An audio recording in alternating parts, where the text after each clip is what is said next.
Today, we celebrate the incredible accomplishments, contributions, and resilience of women here in Canada and around the globe. Here at Canso and across our affiliates, we have so many incredible women. Women who are carving their own path, striving for excellence, and still take time for their friends and their family. I'm so inspired by my colleagues. Last year, I had the privilege of being able to share my journey with you. And this year, you're going to hear from some of my colleagues. They're going to share their stories and their words of advice. I hope you'll be as inspired as I am. Thank you. Happy International Women's Day, and over to you, Annabella.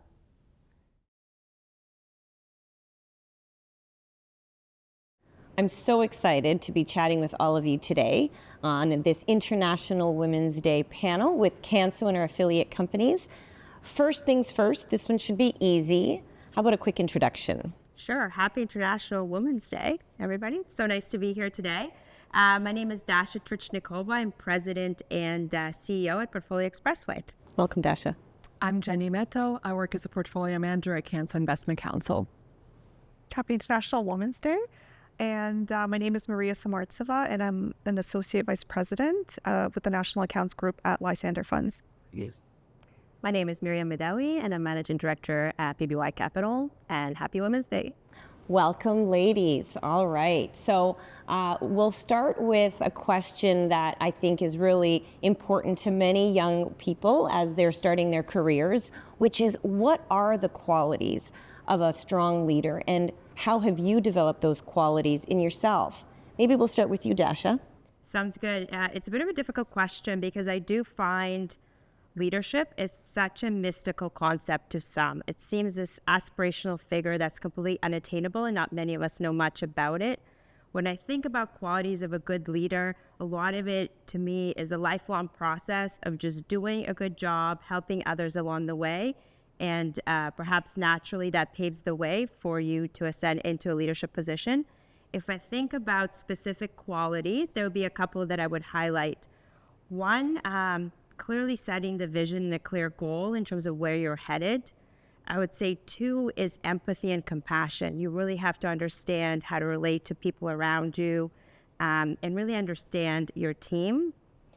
3, I would say asking the difficult questions every single day that nobody else is willing to ask. Leadership is really not about having all the answers. If you have all the answers, it's actually the danger zone, I would say. You're probably not at your leadership potential yet, but it's knowing how to ask the right questions and how to be decisive and make decisions, especially difficult ones, on a day-to-day basis. And in terms of how I've worked in terms of becoming, I feel like I'm always becoming a better leader every single day. I don't think it's ever end of job. It's just trying different things, getting feedback, and just focused on really being there for my team every single day. Wow, there was so much in your answer that I think resonated with me, both from not being the leader with all the answers. I think those are probably the leaders that I admire the most, the ones that were confident enough to be able to ask the questions or to admit and show their vulnerability that they didn't know. And then certainly the piece around an ongoing leader learning journey. I mean, I certainly don't feel like I'm fully developed as a leader, and I think we've got so much to learn every day. So thank you so much, Dasha. My next question, Miriam, this one's for you. What are some of the most important lessons that you've learned so far as a leader? Me too. That's a really good question. And I think some of the best lessons that I've learned can also apply to any journey or any adventure you want to take in life. Which is basically to be very deliberate about choosing the people that you want to embark with you in that journey. So to take great care in hiring the right people. So good people with good attitudes and aptitudes, and really rally them around a common goal. So if you really have in mind to achieve great things together, you really need to build a culture where people feel fulfilled, feel stimulated, and are growing. And if you're successful in hiring the right people in the right place, then your biggest role then as a leader becomes to empower them to reach their full potential and really get out of their way, because it's not about you, it's about them. So you really need to build a culture where they not only feel invested in the mission, but also in each other's success.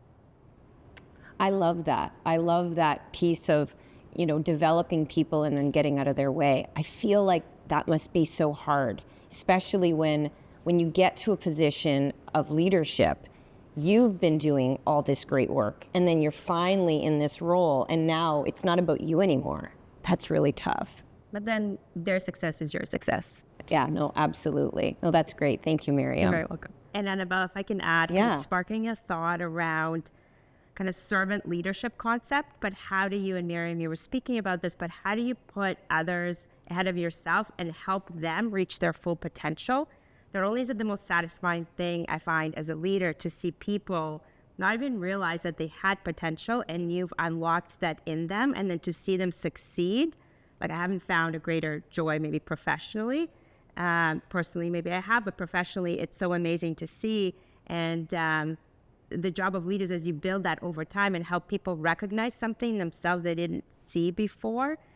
Really helps them obviously on their trajectory, but that's how you build very strong teams over time. And to your point, end up surrounding yourselves with people that have reached their full potential, have unlocked all that capacity that they didn't know they had, and you have a very strong team. Absolutely. That you enjoy working with. Yeah, exactly. And it echoes what you were saying earlier in terms of having the conversations, right? Like having the conversations both on the professional and on the personal level. And at the end of it, you have like a great sense of, pride and achievement because you succeed because they succeed. And at the end of it, you're really having fun doing it. And that's what, creates a lot of resiliency. So something similar, but a little different. Jenny, what would be some of the best advice that you've ever received that you want to share with everyone today? I would say the best piece of advice that I've received is that in our line of business, at the end of the day, all you have is your reputation. And I want to be known as someone that's hardworking and someone that has integrity. And what that means for me is that I go into work every day and I put in a lot of effort and I'm proud of the work that I do, and I act fairly and I act ethically. And I think Canso has done a great job at fostering a culture of integrity in the way that we treat our clients and our counterparties. Well, that's great. So I love this question so much, so I'm going to see if there's anyone else that wants to share some of their most favorite advice. I'd be happy to share some advice. Great, thanks, Maria. I have a piece of advice that's been with me for a long time. And I was going through a transition in my career. I had my first job out of university and I decided to go back to do my master's. So I was, excited, but a little bit anxious with this huge change. And so I asked one of my previous bosses out for lunch and asked her for some advice. And she told me that you should always say yes to an opportunity that comes your way, even if you don't feel you're skilled enough to do it, if you've never done it before. Because that's the way that you can grow and develop your career, your skills, even in your personal life outside of work. And that's something that stuck with me for a very long time. I saw it through her career that it helped her grow and develop into the professional that she was. And it's really helped me develop my career over the years. And so it's helped me a lot, and it gets you out of your comfort zone. So I pass that on as an advice to anyone who's asking as well. And it's been very helpful. Yeah, no, that's great advice. I think that as women, we tend to be really hard on ourselves, and we won't put our hand up to say we can do it or we'll take that on unless we feel we are perfection in that particular skill or capability or role. And I think that all women, and people in general, but could really benefit from that advice. Thank you so much. All right, so this is the question that is always asked in a women panel, and that is the, proverbial, how do you balance it all, personal and professional? I mean, it is tough, right? And I don't know that there's balance per se, but it certainly is something that as we become more senior in our careers, it's harder to do. You want to be the best at everything. Dasha, you've got a young family at home. How do you do it? I think really hard about the fluidity between work and life, and I don't really believe in true balance. How I think about it is when I'm at work, I try to give it, 100%. No matter what I'm doing, I'm fully committed. I'm in the moment. I don't like to take breaks, and I go through my day. And then when I'm at home, I try to be 100% of being a parent, being a good spouse, being a good friend. And that's been incredibly important to me. So during the hours that I have, how can I be the best that I can be? And that really helps with my sense of achievement and accomplishment and maybe satisfaction with life.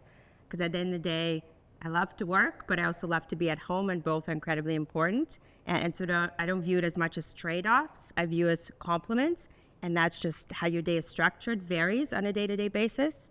And that's how I try to live my life. No, I love that. The fluidity, I think, is important. Balance gives the notion that there's like a certain number of hours that have to be equally allocated, and I just don't think every day is scheduled that way. So And it doesn't have to be rigid, right? No. Yes. No, I think it's really tough. I think it's tough for any professional, and there's so many demands on our time. So thank you, Dasha, for sharing that. My next question is, have you ever had a really challenging moment or time as a female leader? And how have you overcome that one? Miriam? Sure. I find that question very, very interesting, and it invites a lot of reflection, because to me, challenge is not a thing of the past that you overcome. I think challenge is the single constant that we have in our lives, whether professional or personal. So it's common for everybody. I don't think it ever ceases, right? For anyone at any point in time. But it's not necessarily a negative thing, because it offers a lot of opportunities for growth. I believe challenges is often equivalent to growth.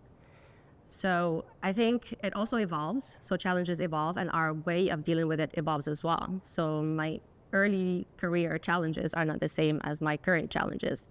So maybe my early career challenges were, or my first challenge was the lack of guidance for, career paths for me as a finance graduate and as a woman. Certain finance segments seem to be either exclusively or predominantly masculine, either in nature or in requirements, before, we had gender quotas in effect. So that was kind of like the early on challenge. But then after, as a woman evolving in a very male-dominated industry, maybe the challenge often is how to fit in, or like you might feel quickly as an outsider. So navigating, whether it's imposter syndrome, or managing an environment or evolving in an environment where that doesn't necessarily align with your personal interests or personal experiences, can require a lot of resilience, but it can also build resilience. So that's why I see challenges often as, sometimes in difficult times, offering, the greatest opportunities for growth. Mm-hmm. The other part of that question is how to overcome. And to me, I don't necessarily believe in overcoming. I think it just evolves, and we learn to accept challenge as part of the journey, and we learn from it. And I think if we can focus on honing our skills and accepting our difference, as women, as, our own career path, I think we can sure become a really good asset to any team that we join. I love that, not overcoming, but evolving. It just makes it seem so less daunting that we're just trying to fight a fight or climb a mountain all the time. That's endless. I know. It's exhausting. Oh my gosh, that's great. Thank you, Miriam. Anyone else want to talk about challenges that they may have, or that they've had to evolve through? Yeah, Yep. why don't I? Thanks. So one of the challenges that I've faced is figuring out how to advocate for myself, but more importantly, becoming comfortable with the idea of advocating for myself. As a society, we tend to teach our girls and our women that in order for them to be liked by their peers, they have to have certain traits. So they need to be soft, they need to be agreeable, and they need to be modest when it comes to their accomplishments. And women that are more assertive or more direct can be labeled as being difficult to work with. Or if women are very open about how much work they do and how much they've accomplished, they can be labeled as arrogant. So that can be challenging to navigate. And what I found, like Miriam said, the more you hone your skills, the more confident you become in your abilities. And as you get older, you also have a better understanding of your strengths and your weaknesses. You learn to ask other people about maybe how they would approach a certain situation. And you also just pay attention to those around you and how they present ideas and how people receive those ideas. And I think that helps when it comes to figuring out how to advocate for yourself. And I think as well, we think that it's going to be very difficult to advocate for ourselves and it's going to feel awkward and uncomfortable, but when you do it, it doesn't feel as bad or as difficult. So you have to just start off with small steps and it just gets easier over time. I love that. I think, we do have this sense, and I'll say we women, I think generally we are always mindful of that. How do I advocate for myself, but how do I not come across as, difficult to work with or too affirmative, which is unfortunately what can be the label if we are, perhaps equally as confident as our male counterparts. I think there's always a balance. I don't think we've figured that out yet. No. As leaders in women in our industry, finance and investment. So thank you, Jenny. All right, so our last question, Maria. What does International Women's Day mean to you? It's a very good question, and I think I've thought about it for a long time. And over the years, my experience with International Women's Day has changed just because of the culture that I was brought up in. I didn't have a lot of history to the day of the fight and the work that the women have done in the past to bring us about the current situation where we're in, where we can sit on this couch and talk about being women leaders. That wasn't a reality many years ago. So I like to take the time during this day to really pay respects to all that effort that has been done on behalf of us, the women that are in the workforce today. Whether in the workforce or whether, at home, we have a lot more opportunities these days thanks to those efforts. And so I like to learn more during this day. We're very busy during the rest of the year as women in leadership. We have a lot of things to do personally and at work. And so, yes, we can spend time during the rest of the year to learn more, but this is really a day where I can really feel that I can dedicate specific time to learn more, educate myself about the past, but also think about what I can do for the future generations. And it's something that empowers me because I know that this work has been done. It's possible to do, and we can go further if we see any issues that we'd like to work on, and we now have the support of many other women in the industry. So I like to pay my respects to this day and to this effort in my own way, in such a way. And if I can add to, Maria, what you're saying is really resonating. I do believe it's a day you can take action. You should take action any day. But it's a good day to remember, be a mentor. And so whether it's people in your community, people that you work with, and mentor, again, is not this, who is this mentor figure? It's just somebody as a shoulder to lean on. For me personally, has been super helpful over my career to have people who have stepped up to be my mentors, men or women, and to this day who are around there, and be that for another person, be that for the grade 8 student who lives on your street or somebody else that you work with. I think it's a good reminder to just be there for others, because I do believe people can learn from the experiences of everybody kind of around this table or couch. And I think there's a lot you can do by giving back, and you can learn from that experience as well. Yeah. So to me, you can do a lot of that on this day, but hopefully other times during the year as well. No, I agree. We've come so far. I think about the video that we shot with Heather last year, and she shared her story.